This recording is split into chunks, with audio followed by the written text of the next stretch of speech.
ఈరోజు ముఖ్యంగా ఇటీవల రాష్ట్రంలో మిచౌంగ్ తుఫాను రాష్ట్ర రైతాంగాన్ని అదే మరి రాష్ట్రాన్ని చాలా డ్యామేజ్ చేసింది. కానీ విని ఎరుగునటువంటి డ్యామేజ్ జరిగింది. దగ్గర 15 జిల్లాల్లో 22 లక్షల ఎకరాల పంట నష్టం జరిగింది. దీనికి కారణం పూర్తిగా ప్రభుత్వ వైఫల్యం. తుఫాను వస్తుందని ముందే హెచ్చరికలు వచ్చాయి. అది సముద్రం నుంచి మామూలుగా అయితే ఇంత సమయం పట్టే పరిస్థితి లేదు. విశాఖపట్నం నుంచి నెల్లూరు వరకు దాగుడు మూతలాడి కడాన బాపట్ల దగ్గర ల్యాండ్ మీద క్రాస్ అయ్యే పరిస్థితి వచ్చింది. అయితే ఇన్ని రోజులు హెచ్చరికలు చేస్తున్నా, భయంకరంగా వర్షాలు పడతాయని చెప్పుతున్నా ప్రభుత్వం ఏమాత్రం కూడా శ్రద్ధ తీసుకోలేదు. శ్రద్ధ తీసుకొనుంటే డ్యామేజ్ చాలా వరకు కంట్రోల్ అయ్యేది. మామూలుగా ఎప్పుడైనా సరే ప్రభుత్వాలు జాగ్రత్తగా ఉంటే, వాటర్ మేనేజ్మెంట్ సమర్థవంతంగా చేయగలిగితే కరువుని కొంతవరకు ఎదుర్కోగలుగుతాం. అయితే తుఫాన్ లాంటివి వచ్చినప్పుడు మనం తుఫాన్ నిలపలేం, కానీ దానివల్ల జరిగే ప్రాణ నష్టం, ఆస్తి నష్టాన్ని పూర్తిగా కంట్రోల్ చేసే పరిస్థితి ఉంటుంది, నియంత్రణ చేసే పరిస్థితి ఉంటుంది.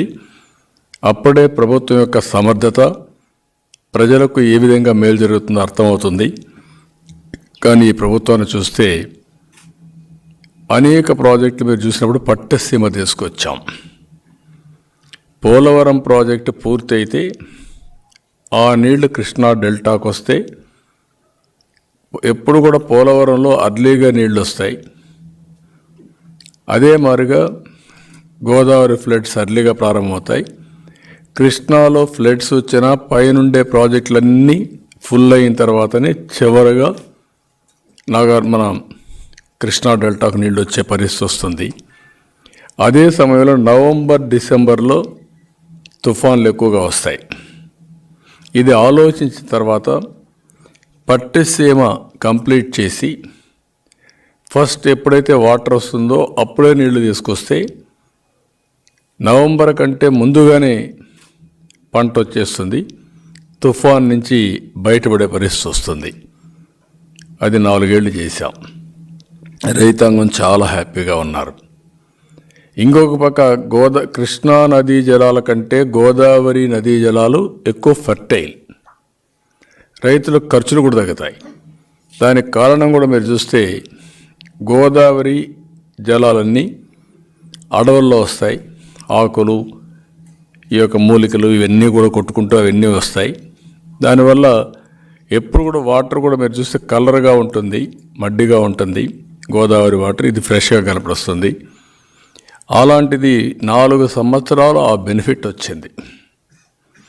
కానీ ఆ ప్రాజెక్ట్ నేను చేశాననే ఉద్దేశంతో ఈ ముఖ్యమంత్రి ఈ 4 ఏళ్ళు 5వ సంవత్సరం కూడా ఆపరేట్ చేయలేదు. ఆపరేట్ చేసి కానీ కరెక్ట్గా ఉంటే మనకు పులిచింతలు ఉంది పైన. పులిచింతల్లో ఎప్పుడు 40-45 టీఎంసీ నీళ్లు పెట్టుకునే అవకాశం ఉంటుంది. ఆ 45 టీఎంసీ నీళ్లు ఎప్పుడు అవసరమైతే అత్యవసర పరిస్థితిలో త్రాగునీరు కానీ సాగునీటికి కానీ కృష్ణా డెల్టా ఈ 2 జిల్లాలకు ఉపయోగపడే పరిస్థితి వస్తుంది. దాన్ని కూడా పూర్తిగా నిర్లక్ష్యం చేశారు. దానివల్ల ఈరోజు మీరు చూస్తే విధి లేని పరిస్థితిలో ఈ సంవత్సరం ఆపరేట్ చేశాడు. లేకపోతే తన్నేవాళ్ళు పట్టుకొని, అందుకని ఆపరేట్ చేశాడు. అప్పటికి లేట్ అయింది. జరగవలసిన నష్టం బాగా జరిగిపోయే పరిస్థితి వచ్చింది. రెండోది, ప్రభుత్వం వచ్చిన తర్వాత ఇరిగేషన్ పైన పూర్తిగా సీతకన్నేశారు. మొత్తం సర్వనాశనం చేశారు. కనీసం ప్రాజెక్టులు మేనేజ్ చేయలేకపోయారు. దురదృష్టం ఏంటంటే ఏ ప్రాజెక్టు కూడా సక్రమంగా మేనేజ్ చేయకుండా ఎప్పుడు కూడా ప్రాజెక్టులు కట్టడం ఎంత ముఖ్యమో, ప్రభుత్వ ఆస్తులు నిర్మాణం చేయడం ఎంత ముఖ్యమో, ఆ ఆస్తుల్ని మెయింటైన్ చేయడం కూడా అంతే ముఖ్యం. నేను కంబైన్డ్ ఆంధ్రప్రదేశ్లో ఫస్ట్ ప్రాజెక్ట్ మీరు చూస్తే మన ఆదిలాబాద్లో కడియం ప్రాజెక్ట్. ఆ ప్రాజెక్టుకి ఇదే మార్గ వర్షాలు వస్తే, వర్షాలు వచ్చినప్పుడు సరిగా వీళ్ళు మెయింటైన్ చేయకపోతే ప్రాజెక్టు మీద నీళ్లు ఫ్లో అయినాయి, ఆ గేట్లు అవన్నీ తెరుచుకోలేక. అప్పటి నుంచి ప్రాజెక్టుల మెయింటెనెన్స్ కోసం డబ్బులు పెట్టాం. ఈ ప్రభుత్వం వచ్చింది, ప్రాజెక్టుల మెయింటెనెన్స్కి ₹1 ఖర్చు పెట్టడం లేదు. అందుకే మీరు చూస్తే మొదటిది అన్నమయ్య ప్రాజెక్ట్ కొట్టుకుపోయే పరిస్థితికి వచ్చింది. ఫస్ట్ టైం గేట్లు పోయినాయి, అక్కడ డ్యామేజ్ అయింది, పట్టించుకోలేదు. తర్వాత ప్రాజెక్టే కొట్టుకోబోయింది, అయినా పట్టించుకోలేదు. రెండోది పులిచెంతల గేట్లు పోయినాయి, అది పట్టించుకునే పరిస్థితులు లేరు, సరిగా కూడా రిపేర్ చేయలేకపోయారు. మూడోది ఇక్కడికి వచ్చే కొందికి గుండ్లకమ్మ ప్రాజెక్ట్. పోయినసారి గేట్లు పోయినాయి, నేను చూసి వచ్చాను. ఆ రోజు నేను విమర్శించాను, పబ్లిక్ మీటింగ్ పెట్టుకొని అక్కడనే విమర్శించాను. నేను ఇంత అజాగ్రత్త ఏంటి, ఇంత దుర్మార్గమైన పాలన ఏంటి, కనీసం మీరు గేట్లు పెట్టాలంటే కూడా అప్పటికే కాంట్రాక్టర్ రాలా, వీళ్ళు టెండర్ పిలిచినా వచ్చేవాళ్ళు లేడు. ఈసారి అదే జరిగింది, వీళ్ళు టెండర్ పిలిచినా గేట్లు పెట్టడానికి 8 కోట్లు 9 కోట్లది. 8 కోట్లకు ఒక టెండర్ కోసం కాంట్రాక్టర్ రాలేదంటే ఈ ప్రభుత్వం పైన విశ్వాసం లేదు. ఇంక వీళ్ళేం మెయింటైన్ చేస్తారు కాంట్రాక్టర్లు, వీళ్ళు ఏ విధంగా మెయింటైన్ చేస్తారు. ఈసారి మళ్ళీ కొట్టుకోకపోయింది. 2 TMC నీళ్లు, కరువు ప్రాంతంలో ఏదైతే పంట పొలాలకు ఇవ్వాల్సిన నీళ్లు మొత్తం వెళ్ళిపోయే పరిస్థితికి వచ్చింది. ఈరోజు ఇలాంటి సంఘటనలు చాలా జరిగాయి. దీనివల్ల 8 మంది ఈ యొక్క తుఫాను వల్ల దెబ్బతిన్నారు. 7 మంది రైతులు ఆత్మహత్యలు చేసుకున్నారు. ఈ సంవత్సరం రైతుల పరిస్థితి చూస్తే కరువు ఒక పక్కన, తుఫాను ఒక పక్కన. కరువులో 26 లక్షల ఎకరాలు పొలాల్లో పంట వేయలేకపోయారు. 26 లక్షల ఎకరాలు. అది అయిన తర్వాత వేసిన పంట కూడా అరాకొరా వచ్చింది. సకాలంలో వర్షాలు పడకుండా పోవడం, దిగుబడి పడిపోవడం, అరాకొర రావడం అన్నీ జరిగాయి. ఇప్పుడు దగ్గర 15 జిల్లాల్లో 22 లక్షల ఎకరాల భూమి నీళ్ళల్లో మునిగింది. ఇక్కడ ఇంకొక పెద్ద దారుణమైన పని చేశారు, మామూలు పని కాదు. పంట పొలాలు ఎక్కడా మెయింటైన్ చేయలేదు, డ్రైన్స్ మురికి కాలువలు ఎక్కడా మెయింటైన్ చేయలేదు. ఎప్పుడైతే నీళ్లు వచ్చాయో నీళ్ళన్నీ పొలానికి పోయినాయి, మురికి కాలువ నుంచి, డ్రైన్ నుంచి. ఆ నీళ్లు తిరిగి వచ్చే మార్గమే లేకుండా 4 రోజులు 5 రోజులు సముద్రం మారిగా భూములని తయారై 2వ రోజు 3వ రోజుకి మొలకలు రావడం మొదలుపెట్టాయి. ఎప్పుడైతే ఆ డ్రైన్స్ కానీ సరిగా కానీ మెయింటైన్ చేసుంటే, నీళ్ళు వచ్చినా మళ్ళీ ఆ నీళ్ళు వెళ్ళిపోయి ఉంటే కొంత డ్యామేజ్తో పోయింది. ఇక్కడ మీరు చూస్తున్నారు ఆ ఫోటో, ఇదే సీన్, ఇది తక్కువ సీన్. ఆ మాత్రం పంట రగలపడింది. ఇక్కడ ఎక్కడ కూడా మామూలుగా అయితే ఒక కార్పెట్ మారిగా తయారైంది. ఆ కార్పెట్ పైన కూడా మీరు చూస్తే ఎంత దూరం చూస్తే అంత దూరం నీళ్లు ఉన్నాయి, ఒక సముద్రం మారిగా.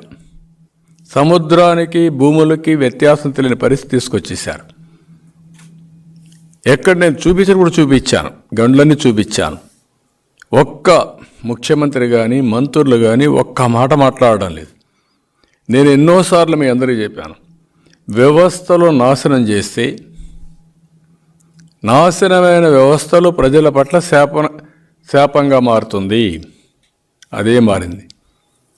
ఈరోజు ఏదైతే డ్రైనేజ్ వ్యవస్థను పట్టించుకోకుండా, ఇరిగేషన్ వ్యవస్థను పట్టించుకోకుండా, సకాలానికి వీళ్ళకి రైతులకు సరైన సూచనలు ఇవ్వకుండా, ఇష్టానుసారంగా చేసి కడాన రైతుల్ని మొత్తం ముంచేశాడు. ఇది ప్రభుత్వ వైఫల్యం, ముఖ్యమంత్రి వైఫల్యం. ఒక చేతగాని అసమర్థ ముఖ్యమంత్రి, లేకపోతే అహంకారంతో ముఖ్యమంత్రి ప్రవర్తన. రాష్ట్రంలో రైతులంతా కూడా కొన్ని లక్షల కుటుంబాలు ఈరోజు అప్పుల పాలైపోయి సర్వనాశనం అయిపోయారు. ఒక్క రైతులే కాదు,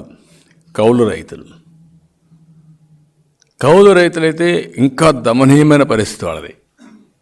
ఒక ఆశ, ఏదో కొంచెం కష్టపడదాం, పిల్లల్ని చదివించుకుంటామని 2 ఎకరాల భూమి ఉంటే 20-30 ఎకరాలు కౌలు తీసుకున్నారు. కొంతమంది 50 ఎకరాలు తీసుకున్నారు. ఎకరాకు 25,000, 40,000 వరకు కౌలుకి వెళ్ళారు. ఆ భూమి యొక్క దీన్ని బట్టి మొత్తం ఆ డబ్బులు పోయింది. పంట పెట్టుబడి ఒక్కొక్క ఎకరాకైతే ప్యాడీకి 25,000, 30,000 అయింది. ఇంకొక పక్క మిరప అయితే ₹1,00,000, 1,20,000, 1,30,000 అయింది. ఇంకొక పక్క పొగాకు అయితే 70,000-80,000 ఖర్చు పెట్టారు. ఇవన్నీ అన్ని పంటలు వాషౌట్ అయిపోయినాయి. ఏ రైతు చూసినా అధైర్యపడిపోయి పూర్తిగా సర్వనాశనం అయిపోయే పరిస్థితికి వచ్చారు. ఇంత జరిగితే నేను ఎన్నోసార్లు అడిగాను, ఎంత పంట నష్టం వస్తుందో చెప్పండి. బాధ్యత లేదా మీకు? ఎన్ని లక్షల ఎకరాల్లో ఈ తుఫాను వల్ల నష్టపోయాం ఎన్యూమరేట్ చేయాలి కదా, ప్రాథమిక అంచనాలు వేయాలి కదా, ఆ అంచనాలు ప్రజలకు తెలియజేయాలి కదా, ఎంత నష్టం వచ్చిందో కేంద్రానికి చెప్పాలి కదా, మీరు ఏమి ఇస్తారో కూడా చెప్పాలి కదా. అప్పుడే కదా రైతుకు కాస్త కోస్త ఒక నమ్మకం. అంటే నమ్మకాన్ని పూర్తిగా కోల్పోయే పరిస్థితికి వచ్చారు ఈ ప్రభుత్వం. ఇంతవరకు కూడా వరి ధాన్యానికి ఎంత ఇస్తావు, పొగాకు పంటకి ఇస్తున్నావా లేదా, మిరపకి ఎంత ఇస్తున్నావు, లేకపోతే శనగలు కానీ ఇలాంటి అపరాలు చాలా ఉన్నాయి, వీటికి ఏమి ఇస్తున్నావు? నేను దగ్గర ఒక 31 ఐటమ్స్ ఇచ్చాను.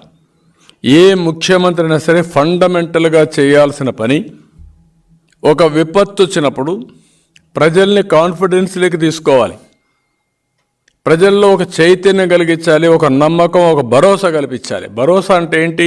నేనున్నానని భరోసా ఇవ్వాలి. ముఖ్యమంత్రి అంటే ఒక బాధ్యత, అంతేగాని దోపిడీ కాదు.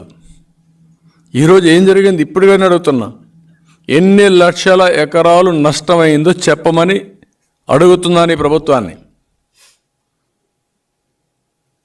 15 జిల్లాలు, శ్రీకాకుళం జిల్లా నుంచి మీరు చూస్తే కడాన్, నెల్లూరు, చిత్తూరు వరకు మొత్తం నష్టపోయారు. వాళ్ళు నష్టపోయిన తర్వాత ఏ జిల్లాలో ఎంత పంట నష్టపోయారో ఇంతవరకు చెప్పలేదు. కడాన్ ఇలాంటివి వచ్చినప్పుడు నేచురల్ కెలామిటీ, దీనికంటే పెద్ద కెలామిటీ ఉండదు నేచురల్ కెలామిటీ అన్నప్పుడు. ఇది ఒక నేషనల్ కెలామిటీ వచ్చినప్పుడు, ఇంత పెద్ద కెలామిటీ వచ్చినప్పుడు, విపత్తు వచ్చినప్పుడు కనీసం ప్రభుత్వం ఒక బాధ్యతగా తీసుకొని కేంద్రాన్ని కూడా అప్రమత్తం చేయాలి. ఎంత నష్టం వస్తుందో చెప్పలా. నేను అందుకే లెటర్ కూడా రాశాను, దీన్ని జాతీయ విపత్తుగా డిక్లేర్ చేయండి, మీరు కూడా సహకరించండి, ఎక్కడ లేని నష్టం జరిగింది అని చాలా స్పష్టంగా నేను అడిగాను. ఇప్పటికి మీరు చూస్తే నిన్న నాకు ఆశ్చర్యం వేస్తుంది, ఎంత బాధితారాహిత్యం అంటే, చేతగాంతనం అంటే. వీళ్ళు ఇచ్చింది 3,711 కోట్ల రూపాయల నష్టమని ఇస్తారు. బ్రేకప్ లేవు, పాడు లేవు. దాంట్లో 2,640 కోట్లు R&B రోడ్లకే, ఒక 703 కోట్లు పంట నష్టానికి ఇస్తారు. 703 కోట్ల రూపాయలు పంట నష్టమని నువ్వు చెప్పితే నీకు ఎంత వస్తుంది? 100 కోట్లు, 50 కోట్లు ఇస్తారు. అది కూడా ఇవ్వకపోవచ్చు, ఎందుకంటే మనకు స్టేట్ కెలామిటీ ఫండ్ ఉంది, రాష్ట్ర విపత్తు ఫండ్ ఉంది, దాంట్లో డబ్బులు ఉంటుంది. ఇది బిగినింగ్. ఆ డబ్బుల్లో మనం ఖర్చు పెట్టాలి. ఖర్చు పెట్టి కానప్పుడు ఇది కూడా సప్లిమెంట్ చేస్తారు. ఇది నేషనల్ కెలామిటీ ఫండ్ పెట్టుకుంటారు. ఆ నేషనల్ లెవెల్లో ఉండేది మళ్ళీ ప్రధానమంత్రి చైర్మన్, హోమ్ మినిస్టర్ డిపార్ట్మెంటు వాళ్ళు చేసి ఇస్తారు. మీరు అడగడమే, అసలు అడగకుండా 26 లక్షల ఎకరాలు పంటే వేయలేదని మీరు పెట్టారు కరువు. ఆ కరువుకు ₹1 అడిగారా ఇప్పటికి? మీరు కేంద్రానికి ఒక రిపోర్ట్ పంపించారా మీరు? అంటే 4.5 సంవత్సరాలు అయిన తర్వాత ఈ ముఖ్యమంత్రి కరువు వస్తే ఏం చేయాలి అని తెలియదు. తుఫాన్ వస్తే ఏం చేయాలో తెలియదు. మీరు చూడండి, హరికేన్ తుఫాన్ వచ్చింది ఈస్ట్ గోదావరి, వెస్ట్ గోదావరి. నేను ముఖ్యమంత్రిగా ఉన్నప్పుడు ఆ రోజు దేవేగౌడ వచ్చాడు ప్రధానమంత్రిగా. వచ్చి సర్వే చేసిన తర్వాత వెళ్ళి మళ్ళీ నేషనల్ కెలామిటీ ఫండ్ నుంచి మనకు డబ్బులు ఇచ్చారు. హుద్హుద్ తుఫాన్ వచ్చింది, నరేంద్ర మోడీ గారు వచ్చారు. ఎన్నో రోజు వచ్చారు, రెండో రోజు మూడో రోజు వచ్చారు, సెకండ్ డే. అంటే దానికంటే ఇంకా భయంకరమైన తుఫాన్ ఇది. ఇంత నష్టం జరిగింది నా జీవితంలో, నేను నా రాజకీయ చరిత్రలో ఎప్పుడు కూడా నేను చూడలేదు ఇంత పెద్ద నష్టం. అంత పెద్ద ఏ రాష్ట్రంలో కూడా ఇంత నష్టం జరిగి ఉండదు. దానికి ప్రధానమైన కారణం రైట్ సీజన్లో పట్టింది. అన్ని పొలాల్లో పంటలు ఉన్నాయి. అదే కాకుండా విపరీతమైన రెయిన్స్ పడిపోయినాయి. ఊహించినటువంటి వర్షపాతం పడింది. దానికి తగినట్టు వ్యవస్థలన్నీ నాశనం చేశారు కాబట్టి ఎక్కడికక్కడ నీళ్ళన్నీ పొలాల్లోకి వెళ్ళిపోయినాయి. మొత్తం సర్వనాశనం అయిపోయే పరిస్థితికి వచ్చింది. కనీసం కొనే నాదులు లేకుండా అవస్థపడుతున్నారు. వీళ్ళు ఏమీ చేయలేని పరిస్థితి వస్తున్నారు. అంటే ఇంకొక పక్కన ఎంత ఇస్తారు ఏ పంటకు, బీమా లేకుండా చేశాడు. ఇది ఇంకొక పెద్ద ప్రమాదమైన పరిస్థితి. ఒక వ్యక్తి యొక్క అహంకారం, ఒక వ్యక్తి యొక్క చేతగాంతనం. ఎన్నో సంవత్సరాలుగా మన వ్యవస్థలన్నీ కూడా స్ట్రీమ్లైన్ చేశాం. రైతుకు పంట నష్టమైనప్పుడు పంట బీమాని చాలా ముఖ్యం. ఆ పంట బీమా రైతే పెట్టుకోమంటే పెట్టుకోలేడు కాబట్టి over a period of time establish చేసింది. కేంద్రం, రాష్ట్రం, ఫార్మర్ ముగ్గురు కలిసి ఇన్సూరెన్స్ ప్రీమియం కడతాం. అవన్నీ కూడా ఎప్పటికప్పుడు రికార్డ్స్ అన్ని అప్డేట్ చేసి క్రాప్ కటింగ్ ఎక్స్పెరిమెంట్స్ కూడా చేస్తారు. ఎప్పుడైతే ఇలాంటి విపత్తు వచ్చినప్పుడు ఏ స్టేజ్లో పంట నష్టమైంది, ఎంత పెట్టుబడి పెట్టారో అవన్నీ క్యాలిక్యులేట్ చేసి తద్వారా ఆ రైతుకి కాంపన్సేషన్ ఇస్తారు, నష్టపరిహారం ఇస్తారు. ఇప్పుడు నువ్వు కట్టలేదు 4 ఏళ్ల నుంచి, జస్టిఫికేషన్ లేదు అంటే ఎవడు నష్టపోయాడు? రైతు నష్టపోయాడు. ఏం చెప్పారు ఈయన? నేను పెడతా, నేను సెపరేట్ ఇన్సూరెన్స్ కంపెనీని పెడతా అన్నాడు. కొండ 4 మందేస్తే ఉండ 4 పోయినట్టు ఉండే వ్యవస్థను సర్వనాశనం చేసి రైతుల్ని గోదావరిలో ముంచేసే పరిస్థితికి వచ్చాడు. అదొక పెద్ద శాపంగా మారింది. ఇవన్నీ కలిపి కనీసం ఈరోజు ఇంత పెరిగిన తర్వాత కాస్ట్ పెరిగింది, అగ్రికల్చర్లో అన్నిట్లో పెరిగిపోయింది. నేను చాలా స్పష్టంగా 2018 కానీ 14 కానీ హుద్హుద్ కానీ తిత్లీకి కానీ నేను చాలా క్లియర్గా ఒక ప్యాకేజ్ ఇచ్చాం.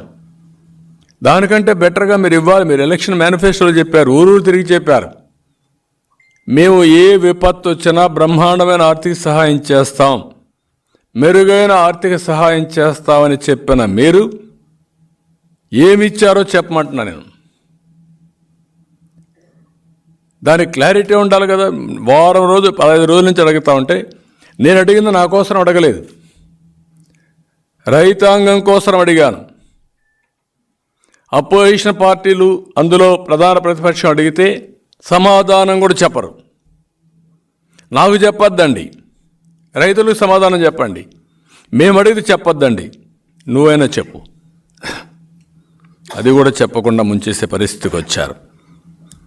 ఈరోజు ఈ 2 ఇష్యూస్ వల్ల, వీళ్ళు చేసిన నిర్వాహకం వల్ల రాష్ట్ర రైతాంగం తిరిగి కోలుకోలేని స్థితిలోకి వెళ్ళిపోయారు.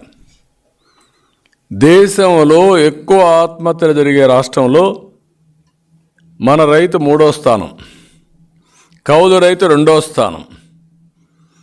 దేశంలో ఎక్కువ అప్పులుండే రైతాంగం నెంబర్ 1 ఆంధ్రప్రదేశ్ రాష్ట్రం. ఈ దెబ్బతో నెంబర్ 1 కాదు, ఎక్కడికో వెళ్ళిపోతాం. ఇంకా తిరిగి కోలుకోలేని పరిస్థితి, తిరిగి రీపే చేయలేని పరిస్థితి. అందులో చాలామంది కౌలు రైతులంతా చాలా పేదవాళ్ళు ఉన్నారు. వాళ్ళు ఇంకా 10 ఏళ్ళు ఇదే వరకు కష్టపడినా తిరిగి అప్పుగట్టలేని పరిస్థితి వస్తున్నారు. ఇది చాలా దారుణం. ఇప్పటికైనా సరే మేము చాలా స్పష్టంగా నేను పోయి వచ్చిన తర్వాత మా లీడర్స్ అందరినీ క్షేత్రస్థాయికి పరిశీలన పంపించాం, టీములు పంపించాం. ఈ టీం కూడా కేంద్రం నుంచి వచ్చిన టీములకి రిప్రజెంటేషన్స్ ఇస్తున్నాం. మళ్ళీ మేము కాంప్రహెన్సివ్గా ఒక రిపోర్ట్ తయారు చేస్తాం. ఈ ప్రభుత్వం బాధితులకు న్యాయం చేసే వరకు గట్టిగా పోరాడతాం, న్యాయం చేపిస్తాం. నేను కనీసం ఒక హెక్టార్కి 30,000 రూపాయలు వరికి ఇమ్మని అడిగాను. నేనున్నప్పుడే 10,000 రూపాయలు హెక్టార్కు ఉంటే దాన్ని 20,000 రూపాయలు చేశాను, డబల్ చేశాం. ఇప్పుడు నేను అడిగింది ఏంటి? 30,000 చేయమన్నాం, అంటే 50% చేయమన్నాం. అది కూడా చేయడానికి మీకేంటి? పెట్రోల్ పెరిగింది, డీజిల్ పెరిగింది, ఇన్పుట్స్ కాస్ట్ పెరిగింది, అన్నీ పెరిగిపోయినాయి. అది చేసే పరిస్థితులు లేరు. ఆ రోజే ఎవరన్నా చనిపోతే 5 లక్షలు ఇచ్చాం, ఈరోజు 10 లక్షలు ఇమ్మంటున్నాం. ఆ రోజే గాయపడిన వారికి సీరియస్గా 1,00,000 రూపాయలు ఇచ్చాం, ఈరోజు 2 లక్షలు ఇమ్మంటున్నాం. ఇల్లు కూలిపోతే 1,00,000 రూపాయలు ఇచ్చి ఉచితంగా ఇల్లు కట్టించాం. ఐఏవై ఉంది, మీరేమి ఇవ్వక్కర్లా. ఎన్ని ఇండ్లు పోతే ఐఏవై కింద కట్టడానికే వాళ్ళు ఆ డబ్బు ఫస్ట్ ప్రయారిటీ ఐఏవై ఇలాంటి దానికి ఇవ్వాలి. దెబ్బతిన్న ఇంటికి 20,000 రూపాయలు ఇమ్మన్నాం. వేరుశనగ పంటకు 25,000, అరటికి హెక్టార్కి 40,000, పత్తికి హెక్టార్కి 25,000, మిర్చికి 50,000, అక్వాకల్చర్ హెక్టార్కి 50,000 ఇమ్మని చెప్పి డిమాండ్ చేశాం. 31 ఐటమ్స్ కింద నేను చాలాసార్లు డిమాండ్ చేశాను. కనీసం మా డిమాండ్కు సమాధానం చెప్పకపోయినా మీరేమి ఇస్తారు, మీకు స్పష్టత ఉందా అని అడుగుతున్నా. మీకు ఓటేసిన దానికి రాష్ట్రంలో ఈ తుఫాను వల్ల ఎన్ని లక్షల ఎకరాలు ఏ పంట నష్టమైందో చెప్పవలసిన బాధ్యత ఉందా లేదా అని అడుగుతున్నా. అది కూడా బాధ్యత తీసుకోకపోతే ఈ ప్రభుత్వాన్ని బంగాళాఖాతంలో కలపాల్సిన అవసరం ఉంది. అది గుర్తుపెట్టుకోవాలి. ఇంత దుర్మార్గంగా ఇది చేసే పరిస్థితి వచ్చారు. అందుకే ఈరోజు మళ్ళా ఒకసారి ఒక వైట్ పేపర్ని పబ్లిసైజ్ చేయమని ప్రభుత్వాన్ని అడుగుతున్నా. డ్రౌట్ వల్ల ఎంత నష్టమైంది, ఈ తుఫాన్ వల్ల ఎంత నష్టమైంది, మీరు ఎంత సబ్సిడీ, ఇన్పుట్ సబ్సిడీ కానీ క్రాప్ ఇన్సూరెన్స్ అమౌంట్ కానీ వాళ్ళని ఆదుకోవడానికి ఖర్చు పెట్టిన డబ్బుల వివరాలు చెప్పాల్సిందిగా మరొకసారి డిమాండ్ చేస్తున్నా. మేము కూడా కేంద్ర కమిటీకి ఎక్కడ గడిస్తాం, మళ్ళీ మేము చేయాల్సిన బాధ్యత అంతా చేస్తాం. కడాన నిన్న పార్లమెంట్లో కూడా దీన్ని జాతీయ విపత్తుగా పరిగణించి సహాయం చేయమని మా పార్టీ అడిగాం. వీళ్ళు 22 మంది ఎంపీలు ఢిల్లీలో ఏ పైరులు చేసుకుంటారో వాళ్ళకే తెలియదు. వాళ్ళకు ప్రాధాన్యత లేంటే వాళ్ళకి అర్థం కాని పరిస్థితి. 22 మంది ఎంపీలు 25 మంది గెలిపిస్తే మొత్తం కేంద్రం మెడలు వంచి అన్నీ చేస్తా అన్న వ్యక్తులు మెడలు దించేసి ఈరోజు ఇవన్నీ చేసే పరిస్థితికి వచ్చారు. ఇది చాలా దుర్మార్గం, నీచం. ఇది రాష్ట్ర రైతాంగం కూడా గుర్తుపెట్టుకోవాల్సిన అవసరం ఉంది. ఇలాంటి దుర్మార్గమైన ప్రభుత్వం మీరు కష్టాల్లో ఉన్నప్పుడు మిమ్మల్ని కనీసం పరామర్శించే తీరిక కూడా లేదు వీళ్ళకు. ముఖ్యమంత్రి విన్యాసాలు మీరు చూశారు. కార్పెట్ వేసుకొని పరామర్శించే పరిస్థితి. అంటే ఆయన పుట్టంగానే కార్పెట్లో పుట్టాడు, ఇంకా ఆయన ఎక్కడ కిందన కూడా దిగలేడు అనమాట.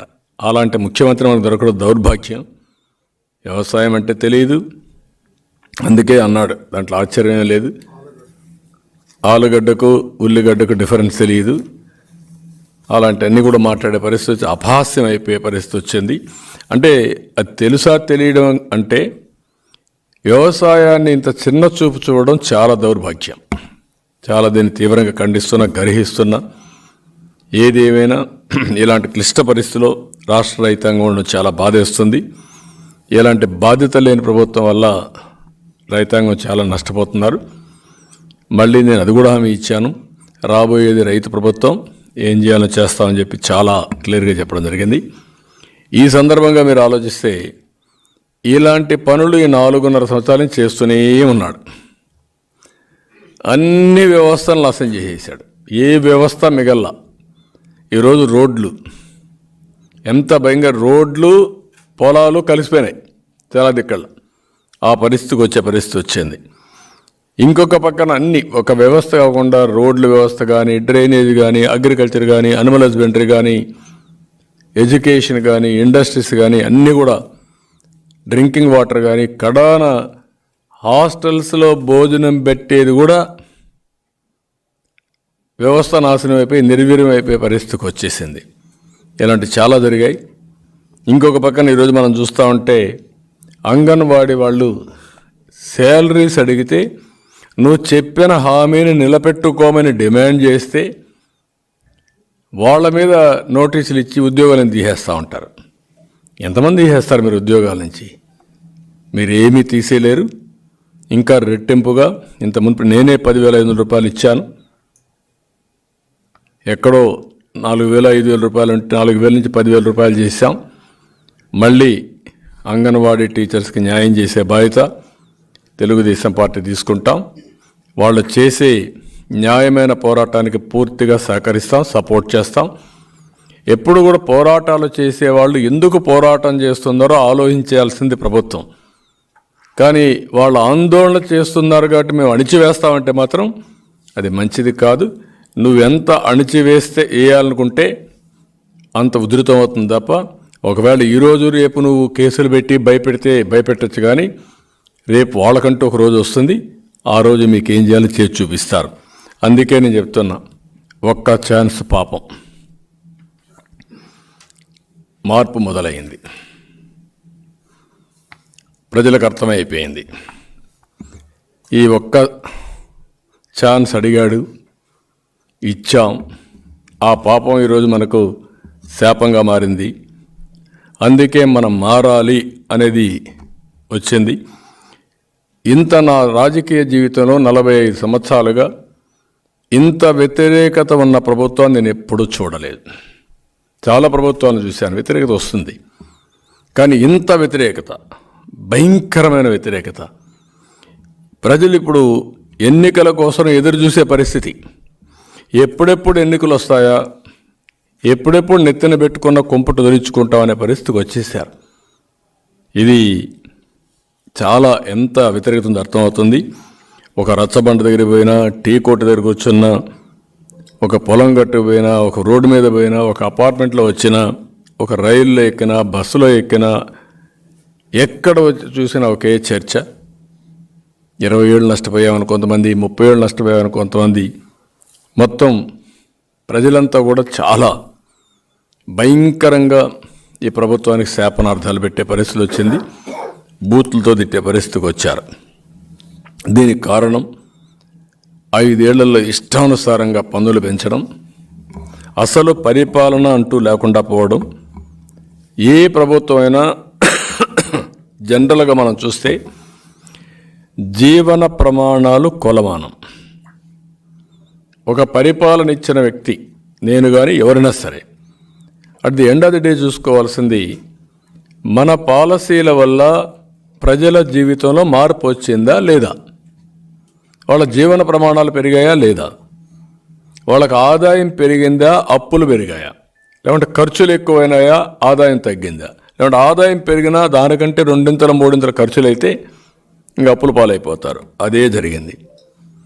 ఏ వ్యక్తిని మీరు మాట్లాడించినా ఈ రాష్ట్రంలో ఒక్కరు కాదు, ఒక కాంట్రాక్టర్ అనేవాడిని మనం చూస్తే చాలా అసూయగా ఉంటాం. తెల్ల బట్టలు వేసుకొని తిరుగుతూ ఉంటాడు, వీడు ఎంత డబ్బులు సంపాదిస్తాడు. ఇప్పుడు వాడు 30 ఏళ్ళుగా సంపాదించిన ఆస్తి ఎన్పిఏకి వెళ్ళిపోయింది. వాడు బిల్స్ ఇవ్వకుండా వాడు అయిపోయాడు. పాత రోజులు వాళ్ళ తాత ముత్తాత సంపాదించిన ఆస్తులు కూడా తాకట్టు పెట్టే పరిస్థితికి వచ్చేసారు వాళ్ళందరూ. ఒక విద్యా వ్యవస్థ, ఏదో వ్యాపారం చేసుకుందామని ఒక చిన్న స్కూల్ పెట్టుకుంటే వాడి పని అయిపోయింది. తెచ్చిన అప్పుకు వడ్డీ కట్టలేకుండా వాళ్ళు కూడా దెబ్బతిన్నారు. బాగా చదువుకుంటే ఉద్యోగం వస్తుంది అనుకుంటే ఈరోజు ఎవ్వడికి ఉద్యోగం లేదు. నెంబర్ 1, 24% నిరుద్యోగంతో ఏపీ నెంబర్ 1. వీళ్ళు మాట్లాడుతున్నారు అన్నింటిలో మేము ఏపీ నెంబర్ 1. ఏం నెంబర్ 1? మీరు ఇంటట్లో నెంబర్ 1లో. ఈరోజు చదువు మీద నిరాసక్తత వచ్చింది. నా జీవితంలో ఎప్పుడు నేను చూడలే ఇంతమంది పిల్లలు అన్రెస్ట్. నేను మొన్న తెనాలికి వస్తే కాలేజీలకు